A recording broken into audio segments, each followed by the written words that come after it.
Penampakan sosok hantu di Kali Ciliwung.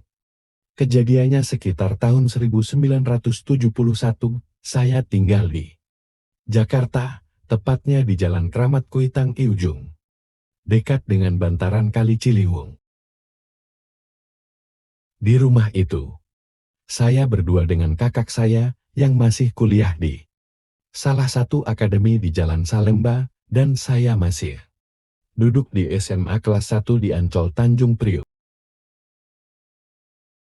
Kedua orang tua saya tinggal di Garut. Hanya sebulan sekali bapak saya datang nengokin saya, sambil nganterin biaya untuk makan sehari-hari.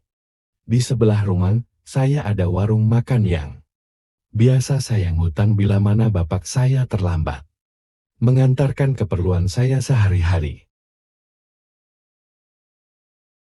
Pada suatu malam, kakak saya gak pulang karena ada belajar bersama dengan teman-temannya. Akhirnya saya tidur sendirian. Di sini saya akan menceritakan kejadian yang saya alami, sebuah peristiwa atau bisa dikatakan mimpi buruk saya, tentang penampakan sosok hantu di Kali Ciliwung. Waktu saya sendirian malam itu, saya gak bisa tidur. Karena udara yang panas, akhirnya saya tidur di lantai. Dengan beralaskan tikar, lagi pulasnya tidur, tiba-tiba terasa dada saya sesak seakan-akan ada sesuatu yang nindihin badan. Saya tersadar, dan pas saya buka mata, persis di ujung kepala, saya melihat ada makhluk hitam tinggi besar, sedang ngeliatin saya. Karena kaget, saya langsung bangun, dan makhluk itu saya timpuk pakai bantal, dia malah nyengir. Makhluk itu terus saya pelototin, lama-kelamaan makhluk itu makin pendek, dan terus menghilang. Esok harinya, kejadian itu saya ceritakan pada yang punya warung. Dia menanggapinya hanya tersenyum. Dan dia bilang, jadi semalam dia nyamperin kamu ya? Tanya dia. Memangnya siapa yang semalam nyamperin saya? Tanya saya heran. Itu peliharaan saya, tapi gak apa-apa, dia hanya ingin melihat kamu aja, jawabnya sambil tertawa cekikikan.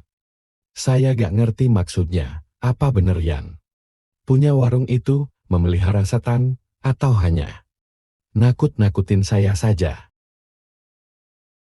Kejadian itu juga saya ceritakan pada teman-teman bermain saya, mereka cuma jawab, ah, masa sih?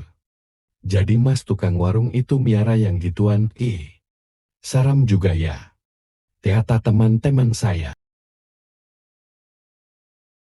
Tapi jangan dulu percaya. Mungkin dia hanya nakut-nakutin aja, kata saya. Selang beberapa malam, kalau gak salah malam Selasa sekitar jam 11, saya kepengen buang hajat, buang air besar. Karena di rumah gak ada tempatnya, saya pergi ke Kali Ciliwung. Karena di kali itu merupakan tempat mandi, nyuci pakaian, juga tempat lain-lainnya bagi penduduk setempat yang gak punya sumur. Makanya mendapat gelar Kali Ciliwung, itu wisi terpanjang di Jakarta pada saat itu. Kalau di rumah saya sih, hanya ada kamar mandi dan sumur bor doang, karena rumahnya kecil. Pas saya sedang di Kali Ciliwung, tampak seorang nenek yang lagi buang air juga.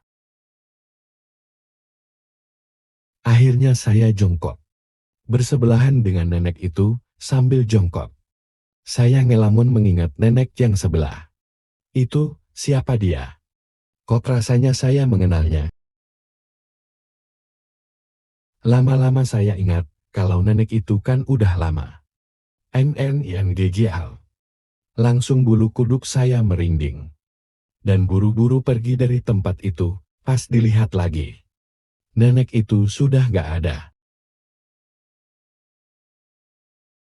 Saya langsung lari ke teman-teman yang masih pada ngobrol di jalanan dan menceritakan apa yang saya lihat tadi. Teman saya hanya ketawa, tapi teman saya yang lain ada yang nyeletuk. Memang iya kok, waktu itu si Edi juga pernah ngeliat nenek itu lagi cuci muka, katanya. Siangnya, saya ceritakan pada bapak yang punya warung di sebelah rumah saya. Itu nenek yang punya tanah rumah kita ini. Kan selama ini nyewa tanah sama dia. Mungkin kamu belum bayar sewa tanahnya kali ya? Tanya bapak. Warung itu. Gak tahu pak, itu kan bapak saya yang bayarnya. Memangnya, kalau bapak kemana bayarnya? Nenek itu dah meninggal. Saya balik nanya. Kan ada anaknya yang dipontol, saya sih bayar ke situ, jawab bapak warung dengan singkat sambil masuk ke warungnya, karena ada orang yang datang mau makan.